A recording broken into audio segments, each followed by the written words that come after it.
सभी को नमस्कार। विद्यार्थियों, हम आधुनिक भारत का इतिहास पढ़ रहे थे और आधुनिक भारत के इतिहास के अंतर्गत आज हम पढ़ेंगे सहायक संधि प्रथा और ब्रिटिश साम्राज्य विस्तार का साधन के रूप में सहायक संधि को। तो विद्यार्थियों, सबसे पहले हम इसकी सामान्य पृष्ठभूमि जानेंगे कि किस प्रकार जब सहायक संधि अंग्रेजों ने भारत में लागू की तो उससे पहले भारत की स्थिति क्या थी। संक्षिप्त में इसे हम जानने की कोशिश करेंगे। तो विद्यार्थियों, हम आपसे पहले पूर्व में बता चुके हैं कि अंग्रेज जो प्रारंभ में यहाँ पर एक व्यापारी बन के आए थे और व्यापारी के रूप में सबसे पहले वो ईस्ट इंडिया कंपनी जब बनी तो यहाँ पर मुगलों का शासन था और उस शासन के अंतर्गत धीरे धीरे कंपनी ने अपना व्यापार फैलाने की कोशिश की। हमने जब दस्तक के बारे में पढ़ा तो दस्तक के माध्यम से भी जो मुग़ल बादशाह है उनसे अंग्रेज़ों ने सुविधाएं प्राप्त करी। तो धीरे धीरे उन्होंने जो अपने व्यापार का केंद्र है वो भारत के अंदर फैलाना शुरू कर दिया। और इसी के अंतर्गत एक बात और हम आपको बताना चाहेंगे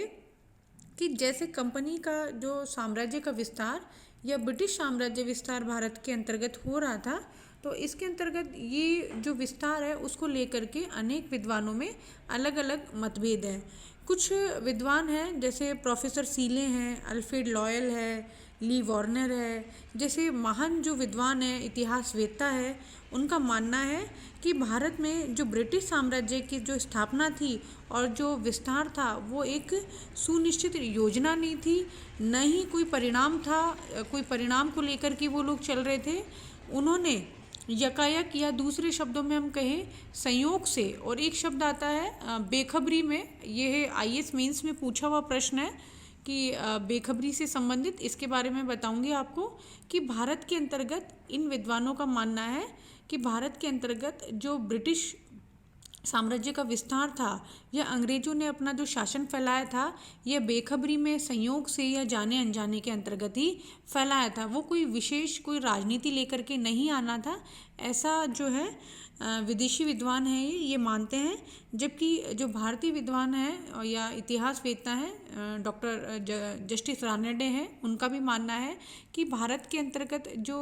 कंपनी का विस्तार है या अंग्रेज़ों की जो भारत की राजनीति के अंतर्गत जो हस्तक्षेप है ये एक सुनियोजित परियोजना थी या सुनियोजित योजना थी जिसके अंतर्गत ये कार्य किया गया और भारत के अंतर्गत बेखबरी में भारत को नहीं जीता, अपितु ये एक अंग्रेज़ों की कूटनीतिपूर्ण चाल थी। यह कहना विद्वानों का गलत है कि भारत को बेखबरी के अंतर्गत या संयोग के माध्यम से ही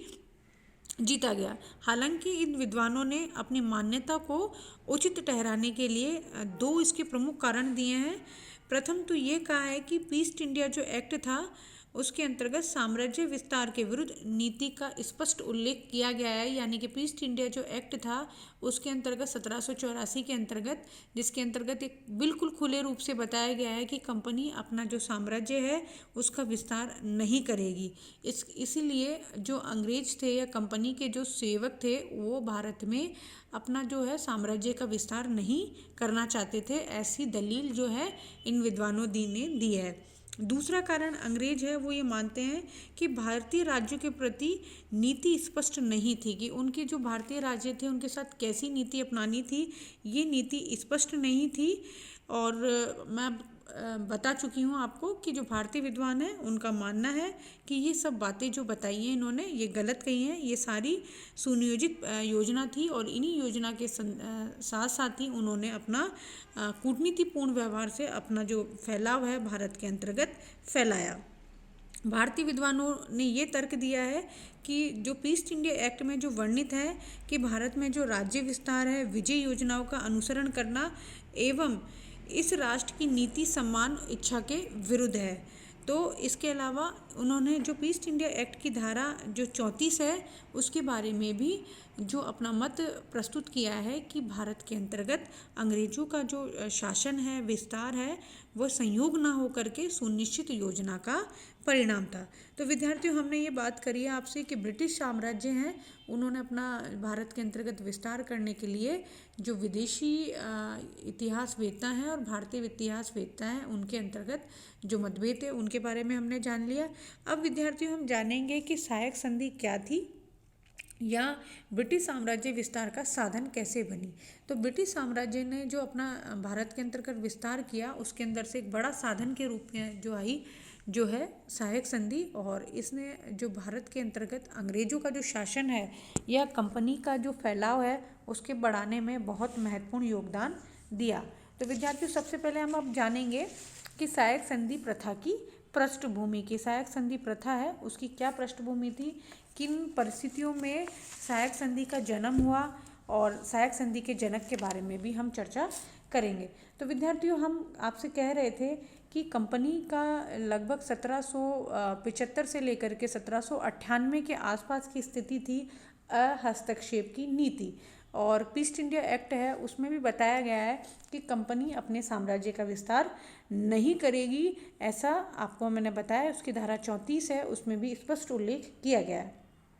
तो प्रारंभ में सहायक संधि से पहले अगर हम बात करें तो कंपनी हस्तक्षेप की नीति अपना रही थी, और जब लॉर्ड वेलेस्ली भारत आया तो उससे जो पहले के जो अधिकारी जो थे जॉन शोर वगैरह, उन्होंने हस्तक्षेप की नीति को अपनाया, लेकिन उसका जो प्रभाव कंपनी का इस हस्तक्षेप की नीति से कंपनी का प्रभाव क्या हो चुका था, काफ़ी कम हो चुका था, क्योंकि कंपनी हस्तक्षेप न करके व्यापार पे फोकस कर रही थी। तो जो भारतीय जो राज्य हैं वो अपने आप को जो है अपने हिसाब से, विशेष रूप से हम बात करें मैसूर की, तो कंपनी के लिए ये बड़ी समस्या को लेकर के उभर रही थी। उस समय जब आया तो वेलेस्ली भारत आया तो प्रमुख जो शक्तियां हैं वो अंग्रेज़ों का विरोध कर रही थी। मैसूर का शासक जो टीपू सुल्तान था, जिसने जो कॉर्नवालिस था, उस के समय अंग्रेज़ों को परास्त होकर के श्रीरंगपट्टनम की संधि हो चुकी थी, और अब श्रीरंगपट्टनम की संधि से अपमान का बदला भी लेना चाहते थे, क्योंकि कॉर्नवालिस के लिए ये संधि अपमानजनक थी। श्रीरंगपट्टनम की संधि क्या थी और अंग्रेज़ों का इसमें किस प्रकार अपमान हुआ, इसके बारे में हमने जब आंग्ल मैसूर युद्ध पढ़े थे तो तब हमने उसकी चर्चा कर ली थी, आपको याद हो तो। और जो हैदराबाद का निज़ाम भी अंग्रेज़ों से नाराज़ था, क्योंकि मराठाओं के साथ जब युद्ध हुआ तो अंग्रेज़ों ने उसकी कोई सहायता नहीं की थी, इसलिए निज़ाम भी उससे काफ़ी नाराज़ था। और इधर जो मराठा थे वो दक्षिण में अंग्रेज़ों का जो प्रभाव बढ़ रहा था उस प्रभाव को वो समाप्त करना चाहते थे। तो ऐसी जो परिस्थितियों में कंपनी के लिए आवश्यक हो गया कि अब वो हस्तक्षेप की नीति को त्याग दे और अब साम्राज्य विस्तार के लिए वो अधिक से अधिक अपना फैलाव करे या साम्राज्य विस्तार की नीति का अनुसरण करे। ऐसा भी माना जाता है कि जो ब्रिटिश प्रधानमंत्री था उस समय विलियम पिट, उसने वेलेस्ली को आदेश दिया था कि भारत के अंतर्गत ब्रिटिश साम्राज्य का विस्तार करे, और 1776 के अंतर्गत जो अमेरिका का जो स्वतंत्रता संग्राम है, हमने जब अमेरिका का स्वतंत्रता संग्राम विश्व इतिहास के अंतर्गत जब हमने दूसरे भाग में पढ़ा था तो हम आपको उस समय ज़्यादा डिटेल में नहीं पढ़ा पाए क्योंकि वो नोट्स में था। तो इसमें मैं आपको बताना चाहूँगी कि 1776 के अंतर्गत जब अमेरिका का स्वतंत्रता संग्राम हुआ और इंग्लैंड से अमेरिका को मुक्ति मिली, तो ऐसे में जो ब्रिटिश जो स्थिति थी या ब्रिटेन की जो स्थिति थी वो काफ़ी क्षीण हो चुकी थी। इसलिए विलियम जो पिट था, प्रधानमंत्री था, वह इंग्लैंड की जो खोई हुई प्रतिष्ठा है उसको वापस लाना चाहता था। इसलिए वो चाहता था कि भारत से या अन्य जो इंग्लैंड के उपनिवेश है वहाँ पर अधिक से अधिक मात्रा के अंतर्गत लाभ मिले। तो ऐसी स्थिति के अंतर्गत जो विलियम पिट है उसने भारत के अंतर्गत जो जो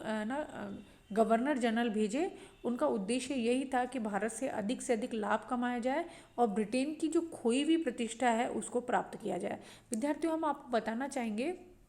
कि 1792 के आसपास जब स्थायी बंदोबस्त जो जनक है कॉर्नवालिस, जो कॉर्नवालिस भारत के अंतर्गत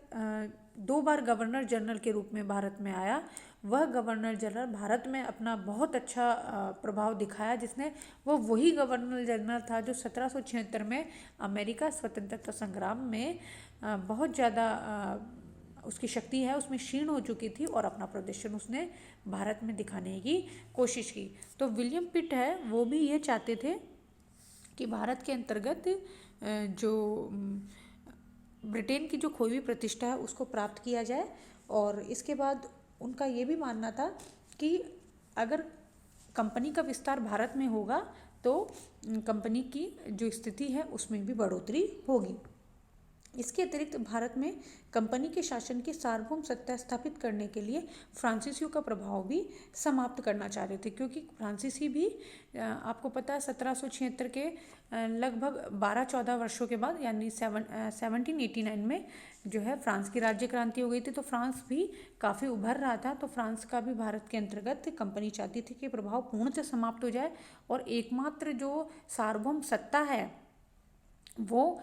इंग्लैंड की रहे, और वो तभी रहेगी जब इंग्लैंड का अधिक से अधिक भारत के अंतर्गत साम्राज्य विस्तार होगा, तभी ही ये स्थिति उभर करके आएगी। इसलिए भारत आते ही क्या करा, जो ईस्ट इंडिया एक्ट था उसकी धारा 34 का जो है उन्होंने अर्थ इस तरीके से बताया वेलेजली ने कि इस धारा के शब्दों अथवा उसकी भावना से हम ये निष्कर्ष निकाला जा सकता है, ये उचित और न्यायसंगत साधनों से साम्राज्य का विस्तार के विरुद्ध है कि अगर हम उचित साधनों के माध्यम से अगर साम्राज्य विस्तार हुआ तो उसमें कोई किसी भी प्रकार की कोई बुराई नहीं है। विद्यार्थियों, सायक संधि प्रथा है उसके जनक के बारे में हम चर्चा करते हैं। सायक संधि के जो जनक हैं लॉर्ड वेलेजली थे, और कहा जाता है कि जो लॉर्ड वेलेजली है, कुछ विद्वानों का मानना है कि जो लॉर्ड वेलेजली है इसकी ये जो सायक संधि है वो मौलिक नीति नहीं थी, अपितु जो है ये पूर्व में भी इस संधि की जैसी स्थिति पहले भी उत्पन्न हो चुकी थी। जस्टिस रानाडे हैं, उन्होंने कहा है कि वेलेजली ने जो मराठाओं की जो चौथ और सरदेशमुखी प्रणाली है उसी को ही देख करके इस नीति का निर्माण किया। कुछ इतिहासकार फ्रांसीसी गवर्नर जो डुप्ले हैं उसकी नीति को ही लगता है कि तोड़ मरोड़ करके जो है वेलेजली ने रखी, उसकी कोई नई नीति नहीं थी। और क्योंकि उस समय जो भारत के नरेश थे, जो राजा थे, वो भारत जो जितने भी विदेशी सत्ता थी उनको उनके अनुकूल कार्य करने पर या किसी भी प्रकार के सहयोग देने पर उपहार और भेंट या सैनिक सहायता देना उन्होंने शुरू कर दिया था। तो इस प्रकार जो अल्फ्रेड लायल है विदेशी इतिहासकार, जिनका मानना है कि ये कोई पुरानी नीति नहीं है अपितु नई नीति नहीं है, अपितु पहले की अनेक नीतियां हैं उनको ही मॉडिफाइड करके सायक संधि के रूप में रखा है। तो विद्यार्थियों, अगर हम बात करें कि वास्तव में जो नीति है यह विचारों की साम्यता रखती है और इसमें किसी भी काल को इसमें ढूंढा जा सकता है। विचार और नीति साम्य के आधार पर इस नीति की मौलिकता को चुनौती नहीं दिया जा सकता, और वस्तुतः किसी नीति को वास्तविक रूप प्रदान करने के लिए और उसे लागू करने के लिए उस नीति को किसी न किसी को अपने को जन्मदाता माना जाता है, और इसी जन्मदाता के रूप में जो लॉर्ड वेलेजली है उसने इस नीति को वास्तविक रूप दे करके इसे लागू किया गया। और फिर वेलेजली की जो सायक संधि प्रथा है वो है जो कई चरणों के अंतर्गत थी, और जो सरदेशमुखी प्रथा है, डुप्ले की प्रथा है, चौथ है, उससे काफ़ी भिन्न थी, और उसका उद्देश्य भी सीमित था कि कंपनी का अधिक से अधिक विकास किया जाए और कम से कम खर्च में जो है अपने क्षेत्रों की सुरक्षा का उपाय किया जाए। इसलिए इसकी नीति को, लॉर्ड वेलेजली की जो नीति है उसको सुरक्षा प्रकोष्ठ की नीति भी कहा गया है। इसलिए जो संधि है वह जो इसकी जो संधि है उसके जो राज्य है उसकी स्वतंत्रता और सार्वभौम सत्ता को उसने कम करने का प्रयास नहीं किया गया था, जबकि वेलेजली की जो सायक संधि प्रथा थी उनका उद्देश्य जो था कंपनी पर का जो अधिक से अधिक नियंत्रण बनाना और आधिपत्य को थोपना था। तो विद्यार्थियों, सबसे बड़ा जो मूलांतर है वो यही निकल के आ रहा है कि चौथ और सरदेशमुखी का मतलब केवल यही था कि केवल उस क्षेत्र से, या डुप्ले की पॉलिसी की हम बात करें तो केवल उस क्षेत्र से अधिक लाभ कमाना, ना कि पूर्णतः उसमें हस्तक्षेप कर देना या फिर आगामी समय पश्चात उसको अपने साम्राज्य विस्तार का निशाना बनाना। ऐसी स्थिति देखना नहीं मिलता है, जबकि वेलेजली की जो नीति है उसमें पूर्णतः ब्रिटिश शासन या जो ब्रिटिश झंडा है उसके नेतृत्व में, या ब्रिटिश जो फैलाव है उसको बढ़ाने के लिए साम्राज्य विस्तार करना ही एकमात्र उद्देश्य था, और उसके लिए कंपनी के द्वारा जो भी उसको उचित लगता उस उचित का उसने अपने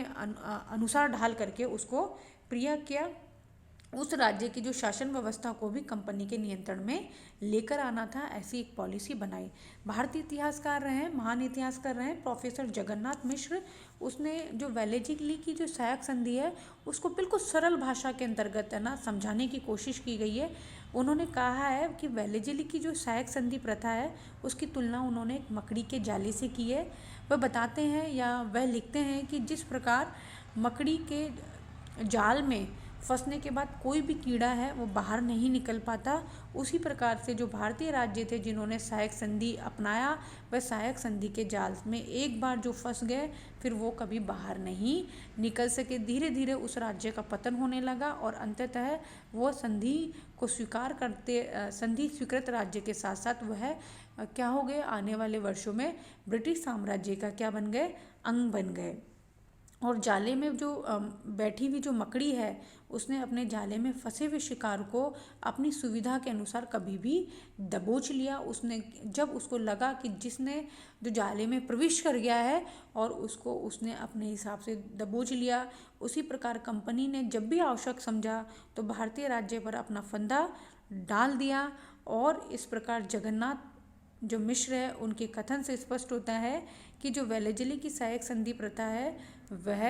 अत्यंत ही अन्य जो सरदेशमुखी है या चौथ है या